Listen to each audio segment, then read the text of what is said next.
మండలం ఏమనండి, ఒక రైతుకు వచ్చి ఒక ఎకరాకు వచ్చి 25,000 ఖర్చు, 35 మించి అవట్ల ఒడ్డు. గత ఏడాది 40 నుంచి 45 దాకా బండిని. రేటు బాగుంది, రైతు సాటిస్ఫై అయ్యాడు. ఏడు రైతుకి ఏం ఊరట్లేదు. దాన్ని బట్టి కొంచెం ఏదన్నా ధాన్యానికి రేటు ఏదైనా వస్తే బాగుంటుందని అనుకుంటున్నాను. యంత్రాల ద్వారా నేను వస్తున్నాను.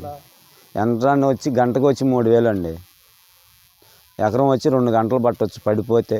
నుంచుంటేనే 1 గంటన్నరలోకి వస్తాడు. అది కొడవలతో వస్తే ఎకరానికి వచ్చి 7,000 దాకా ఉందండి.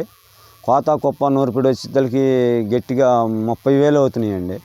ఇక అందుకనే రైతు ఆ ఖర్చు తట్టుకోలేక ఆల్వెస్ట్రాలు పెడుతున్నారు.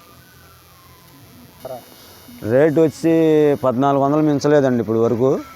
రైతుకి ఏమాత్రం మిగలవండి. ఇప్పుడు వడ్లలో కనీసం ఎకరానికి 6,000 7,000 బకాయి పడతాడండి.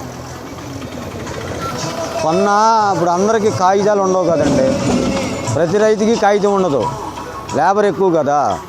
ఇప్పుడు ఓనర్లు ఏం కాగితాలు ఎవరు, మా పరిస్థితి ఏంది మరి? ఇక ఉన్న ధరకే అమ్ముకోవాలి. లాసో లాభమో. 22 బస్తాలండి, 30,000 అండి. పంట లేదండి, దిగుబడి. అది వాతావరణం ప్రాబ్లమే. నిరుడు మంచిగా ఉంది, వర్షాలు పడినా కూడా పంట బాగుంది.